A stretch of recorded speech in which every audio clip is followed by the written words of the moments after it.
ما كان محمد أبا أحد من رجالكم। মেয়েদের একটি কথা থাকে, যত মানে না খালি ফুলতে থাকবে না, খালি সাধারণ আর কি, ওনাদের কথা আলাদা, কিন্তু খালি খুলতে, কখন কারো কাছে বলার আগ পর্যন্ত শাস্তি নেই। আপা আপনাকে কাউকে বলবেন না, কিন্তু এর আগে তিনজনকে বলে ফেলছে, আপনি শুধু আপনাকে বলছে, এরা কিন্তু তিনজনকে বলছে কাউকে বলবেন না। তো এটা স্বাভাবিক, এটা নারীর সৌন্দর্য, এটা নারীর দোষ না। কারণ এটা নারীর ভিতরে যে অপ্রয়োজনীয় গাম্ভীর্য, এটা নারীর সাথে যায় না। নারীর জন্য, নারীকে আল্লাহ তাআলা যেভাবে যেই সমস্ত এগুলো সৌন্দর্য নারীর, আমরা যেগুলোকে আসলে নেতিবাচকভাবে দেখি, এটা নারীর জন্য সৌন্দর্য। নারীর ভিতরে যে একটা স্বামীর প্রতি একটা নাম, স্বামী একাই আমি স্বামীকে রাখবো, আমার স্বামীরা কোনো বিবি থাকবে না, এটা স্বামীর নারীদের গুণ, এটা নারীদের সৌন্দর্য। কারণ স্বামীর প্রতি ভালোবাসার বহিঃপ্রকাশ, এটা নারীদের কোনো দোষ না, এটা স্বাভাবিক বিষয়। আল্লাহ তাআলা তাদের ভিতরে এটা বিল্ট ইন করে দিয়েছেন। আল্লাহ তাআলা এই গুণটা দিয়েছেন বলেই একটা নারী সবসময় স্বামীকে কেন্দ্র করে থাকে, তার সবকিছু দুনিয়া, সবকিছু পুরো কেন্দ্র, সেন্টার কোথায়? স্বামী। এই জন্য সাধারণত নারীরা স্বামী কেন্দ্রিক হয়। হ্যাঁ, পুরুষের মন উরু দুষ্ট মন, কারণ শালী যেদিকে যেটাকে ভালো লাগে, যেদিকে থাকে ওদিকে ভালো লাগে। কিন্তু নারীদের সত্যিকার যারা বিশুদ্ধ নারী, তার মন, স্বামী যদি সুন্দর আচরণ করে, স্বামী যদি ভদ্র আচরণ করে, কোনো স্ত্রীর মন অন্যদিকে যায় না। কিন্তু পুরুষ হলো এমন দুষ্ট যে সে স্বামী স্ত্রী যদি কোল জ্যাকেটে খাওয়াই দিল, বাইরে গেলে খালি তাকায় কি কোনটা ওরা ভালো কিছু পাওয়া যায় কিনা, আফসোস করে, ইস আর একটু আগে পরে বিয়ে করলে তার একটু ভালো পেতাম। এটা মানুষের প্রবণতা। হ্যাঁ, আমাদের দায়িত্ব হলো নিয়ন্ত্রণ করা এটাকে। পুরুষের মন উড়ু থাকবে, কিন্তু আমার দায়িত্ব কি?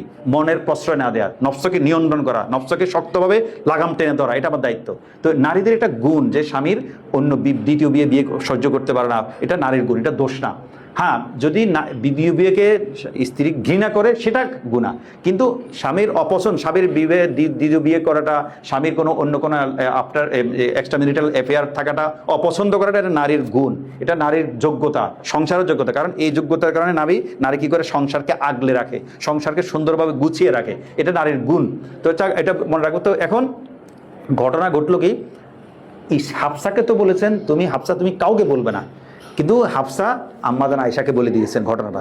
এই যে ঘটনাটা বলে দিয়েছেন, এটা আবার আল্লাহ তাআলা নবীজিকে বলেছেন যে ইয়া রাসূলুল্লাহ, আপনি তো যে ঘটনা বলেছেন, যে কথা আপনি গোপন রাখতে বলেছেন, হাফসা তো সেটা বলে দিয়েছে। তখন নবীজি পরদিন এসে হাফসাকে বললেন যে হাফসা, ফাম্মা নাব্বাআত বি ওয়া আযহারাহুল্লাহু আলাইহি, আল্লাহ তাআলা নবীজির কাছে হাফসার যে ঘটনা ফাঁস করে দিয়েছে, এটা নবীজিকে বললেন। নবীজিকে বলার পর স্বাভাবিকভাবে আমি সংসারে একটা কথা যখন আমি বলি, আমি স্ত্রীকে বলি যে তুমি এটা কাউকে বলো না, তো এটা তখন প্রত্যেক পুরুষের নিশ্চিত থাকা দরকার, আমি যখন বলো না বলি, তা আমি নিশ্চিত থাকা এটা বলবে। তো সেজন্য তারপরও রসুলের হুকুম হিসেবে তার ছিল যে হাফসার দায়িত্ব ছিল কি করা, এটা কাউকে না বলা। কিন্তু বাইরের কাউকে বলেনি, তার একদম পানের সখী আম্মা জান আয়েশাকে বলেছেন, যেহেতু আগে থেকে তারা পুরো প্লটটা তাদের পুরোটা নিজের পুরো জড়িত। তখন এটা নবীজি বললেন, হাফসা তুমি এটা কেন বললে? এবং কি ওই দিন যা যা কথা হয়েছে হাফসা এবং আয়েশার মধ্যে, পুরো ঘটনা আল্লাহ তাআলা জিবরাইলের মাধ্যমে নবীজিকে জানিয়ে দিয়েছেন।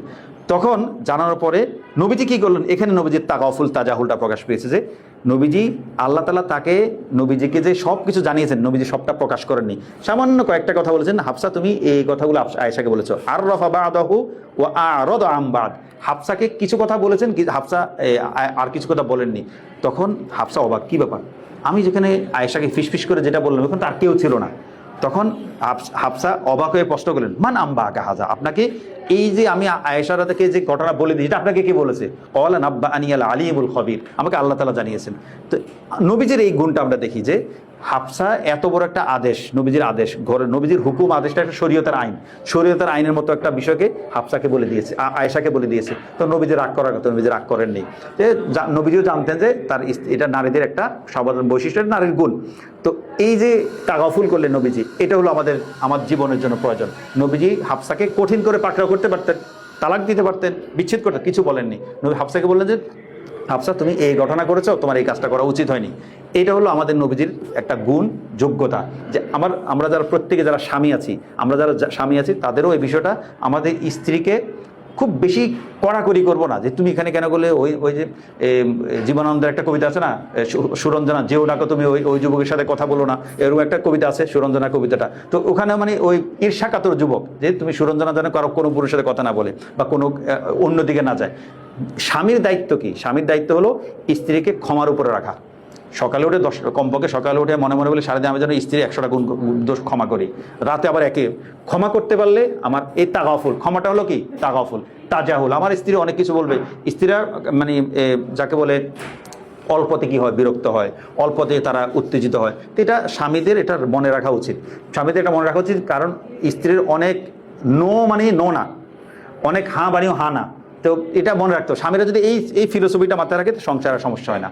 কারণ স্ত্রীর অনেক কথা স্ত্রী কি বলে শুধু মনের আবেগ প্রকাশ করার জন্য বলে। তো স্বামীরা যদি একটু ধৈর্য ধরে শুনে, একটু সব বেশি না 3-4 মিনিট যদি চুপ থাকে, স্বামী স্ত্রী যাই বলুক, স্ত্রীর হলো রাতে শুতে গেলে অনেক কষ্টের কথা বলবে, তো স্বামী বলে আর সারাদিন বাইরে কষ্ট করে আবার মাথার কাছে ফেন ফেন। তো স্বামীর দায়িত্ব হলো এই সময়টা একটু ধৈর্য ধরে একটু সময়। কারণ স্ত্রী কেন বলে, স্ত্রীর বলে কেন বলে মানে হলো তার বলার জায়গা নাই। তো শাশুড়িকে বলবে, শাশুড়িকে বলে তো কেমত হয়ে যাবে, মাকে বলে বা বড় বোনকে বলে, তো কিন্তু ঘরে নিজের একান্ত আপন কাকে বলবে, স্বামীকেই তো বলবে। তো স্বামী যদি একটু ধৈর্য ধরে, স্বামী এবং স্ত্রীর মধ্যে দুইটা পার্থক্য। স্বামীর পুরুষের হলো পুরুষরা কি করে সংক্ষেপে আলোচনা সারতে চায়, আর নারীদের বৈশিষ্ট্য হলো আলোচনাটা লম্বা করতে চায়। যেমন এটা হলো নারীদের বৈশিষ্ট্য। এই দুইটা পয়েন্ট যদি স্বামী স্ত্রী দুজনে মনে রাখে, তাহলে সংসার সমস্যা হয় না। কারণ স্ত্রী একটু ডিটেলস বলতে চাই, আমি আজকে একদম খুঁটিনাটি, একদম আমি আজকে আমার একটা মুরগির বাচ্চা হয়েছে, মুরগির ছানা হয়েছে, কি বাচ্চা কয়টা দিয়েছে বিস্তারিত। আর স্বামী বলে যে এত কথা বলা দরকার নেই, কয়টা বাচ্চা হয়েছে একসাথে বলে দাও, আর তো লম্বা পয়েন্টের দরকার নেই। তো এই দুইটা পয়েন্ট মনে রাখবো যে স্ত্রীরা সবসময় একটু ডিটেলস বর্ণনা চায়, আর স্ত্রীদের মনে রাখা উচিত যে আমার স্বামী সংক্ষেপে আলোচনা চায়। এই দুইটা কথা মনে রাখলে অনেক সমস্যার সমাধান হয়।